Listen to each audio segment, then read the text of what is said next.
This video is sponsored by Y Food. And to start things off, we have a little issue with the Golf R. Amateur cold start, amateur.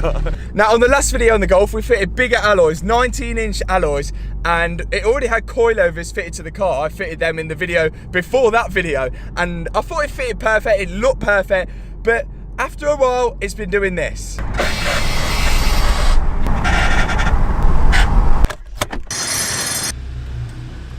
Now what that noise is this tyre scrubbing along the inner arch there. It's doing it both sides. Although the fitment looks absolutely spot on and perfect, as it goes down the bumps, it's just scrubbing the edge of the tyre, which isn't ideal. Good thing about the BC Racing coilovers, we can adjust the camber of the wheels in and out, and we can adjust the height. What I'm going to do now is just adjust the height a tiny bit to see if it fixes it.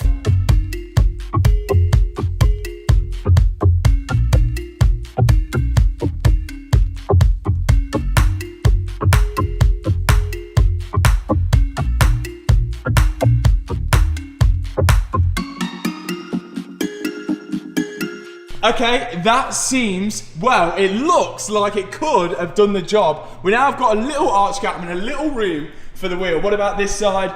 Yes, possibly just about the same, and it still doesn't bring away the stance of the car. It still looks quite nice, but hopefully that will stop the rubbing of the wheel on the arch. If it doesn't, we're probably gonna have to bring the camber in a tiny bit, but we've still got perfect fitment on that. So the next problem with the Golf R, I want to get the Golf R as quick, if not quicker, than the Lamborghini Gallardo. At the minute, the Golf R is stage 1 tuned at around 370 bhp, and the Lamborghini Gallardo is about 550 bhp. But also bearing in mind that this car was £85,000 and this one was around £15,000. So if that one beat that one, it would be an incredible embarrassment for me. We have got a hell of a lot more modifications to do to the Golf to get it up to that Lamborghini standard. And that's exactly where we're going today. Let's go. Let's take a Y Food for the road. Oh my God, looking at my squad. Baby, acting Gucci, like I'm a rookie. Looking at me like, why do you go hard?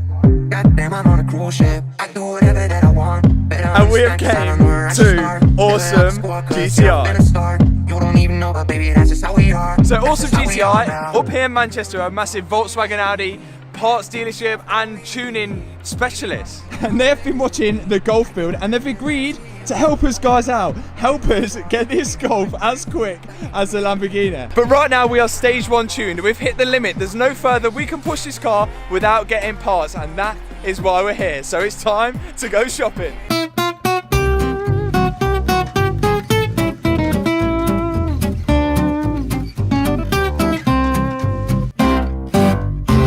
Induction kit. For stage 2, we need an induction kit. We need more air to, well, go into the engine, which will create, obviously, more power. These are also parts of the induction kit. Downpipe. With more air going into the engine, we need to be able to release it out of the engine quicker.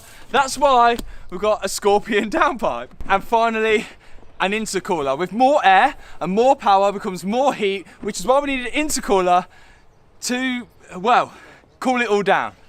All in nicely. So yes, once again we have to do a shout out to Awesome GTI. Make sure you go and subscribe to their YouTube channel. Show how powerful we are to them. Let's go get them to 10,000 subscribers. Go do it, go to subscribe, it only takes 2 seconds. Now before we start jumping ahead to stage 2 with the Golf R, we've got some unfinished business with stage 1 on the Golf R. But before we start that unfinished business, we have to say a massive thank you for Y Food for not only keeping me going during these days where we're out and about, but also for sponsoring this video. They are a meal replacement drink. They're not a protein shake, they're not a diet drink, they're simply a meal replacement. But Matt, what's that you have in your hand? I'm used to seeing these types of shakes. Well Matt, I'm glad you asked, because these are the new taster sachets for the powder drink. Now you're still gonna get the vitamins and minerals you would get in a milkshake drink, but this time in a powder. In the taster pack there is 12 meals with 6 different flavors: smooth vanilla, alpine chocolate, chocolate, coffee, happy banana, crazy coconut, and fresh berry. So one sachet is one drink, and one drink is one meal. You fill your sachet up to the line on this beaker and fill the rest with water, and it tastes absolutely incredible. And the best part about it, you don't have to feel bad about drinking something which tastes so good,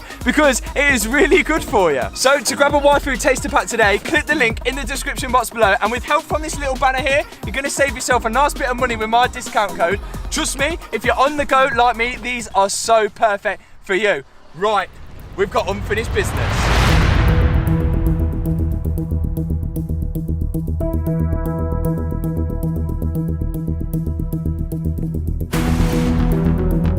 So, we have dyno figures for the stage 1 tube, but no real road figures.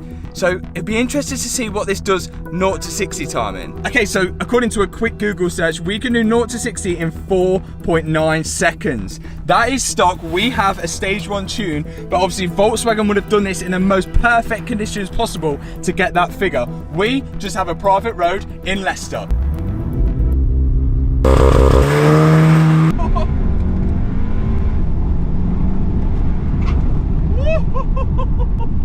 That was so quick. The Golf did 0 to 60 in 3.79 seconds. Love that. Okay, scrap that. Round 2, we did it in 3.64 seconds. Okay, so there's only one way now to increase the Golf's power. That is with stage 2. We can't do stage 2 without these. Let's get fitting on. So the induction kit that I've gone for is the Racing Line induction kit. Now it shouldn't be too difficult to fit, but we're about to find out.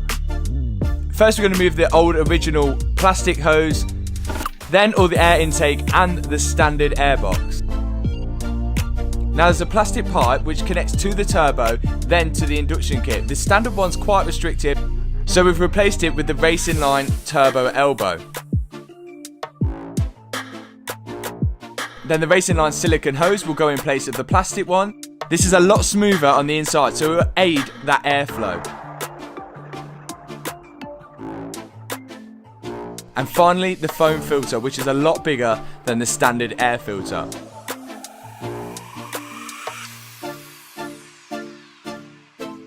Pop all the covers back on, and to top it off, a nice spray with this silly shine. Link is in the description. And it looks ace.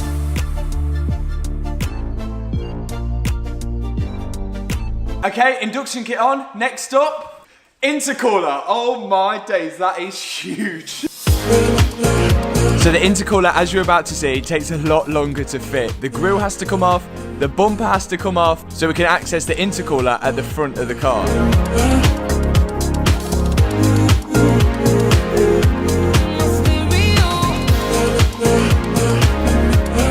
Once the bumper's off, the headlights have to come out as well. Then disconnecting all the electrical connectors from the car to the radiator pack. There's 2 hoses connected to the intercooler at the bottom, which had to be disconnected. Then I can start removing the crash bar at the front. I don't mind if you don't mind sharing all your secrets with me. Once the crash bar was removed, the only thing stopping me getting to the intercooler now was the air conditioning condenser, which wasn't too difficult to take off. I can feel it coming, you on my radio. Then we can finally remove the stock intercooler. As you can see, the new Racing Line one is a lot bigger and thicker than the standard one, which should help a lot with the air intake temperatures. Then all that was left to do was put the whole thing back together. Now, as you're watching me pop this back together, I would massively appreciate it if you guys are not subscribed to click that subscribe button down below. It is completely free and it really supports the channel. If you're already subscribed, massive respect to you guys.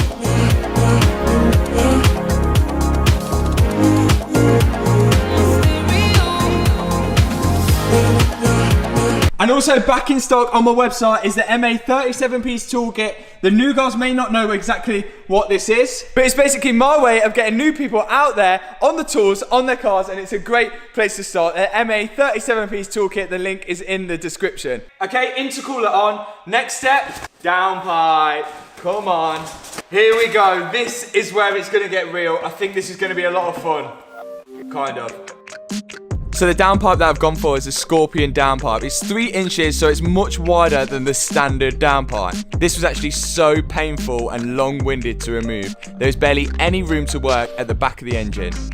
Once I disconnected the downpipe at the back of the engine and removed it from the rest of the exhaust, I realised there's not enough room to slide it down the back, so I had to loosen the subframe off, the engine mounts, and even disconnect the prop shaft from the gearbox.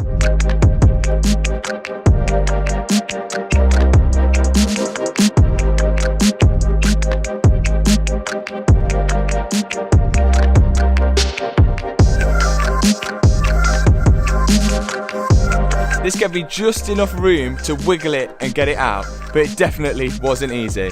And here you can see the comparison of the stock downpipe to the Scorpion one. Now I had to call Hannah in to help me put this all back together because it was an absolute nightmare. With it being 3 inches, it was a lot wider, so a little bit difficult to slide up the back of the engine, but I'm sure all this hard work would be worth it in the end.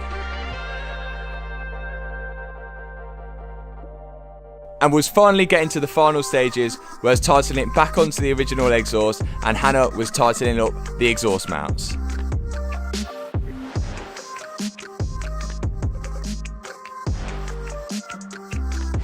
If you want a terrible idea or something to do which is terrible, fit a downpipe to a Golf R. Now the wheel is sitting a lot straighter in the arch as well because we moved the subframe forward. That was probably the fix for the wheel. If you didn't see that video where we had that problem, click in the top right hand corner. But now everything is on. We've got the intercooler, we've got the induction kit, we've got the turbo elbow and the downpipe as well. Everything ready for stage 2. Now, I'm interested to see whether it sounds any different with that downpipe with the stock exhaust. Obviously, we will be getting exhaust at some point, but we've got to save the pennies. Right, let's start it up and see if it sounds any different, and hopefully I've not broken anything. We seem to be doing okay here. Everything's running over and ticking over fine. So far, let's let it warm up and see if the exhaust sounds any different. Okay, Golf Swarm. We should get some nice induction sound, and we should get, well, a nicer sounding exhaust. Possibly, I don't know. Let's listen. First, induction sound.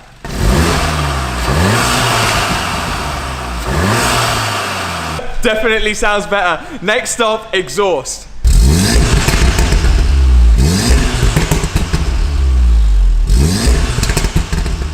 That is sounding so much better. It is a little bit tinny, but it is starting to do those little crackles and pops. It's gonna sound so good under load. The Lamborghini, she is shivering in her boots already. I know she's getting a little bit scared of the Golf R. Now, it's all good installing those modifications, but it's no good unless the car knows it's got those additional modifications to it. So we need the stage 2 tune now. So again, guys, I'm really sorry, but we're gonna have to leave it for the next video where we'll be heading to Malibu Performance for a stage 2 tune and see what we'll be pushing out of this Golf R. So again, thanks for watching this video. I'll see you in the next one. Peace out.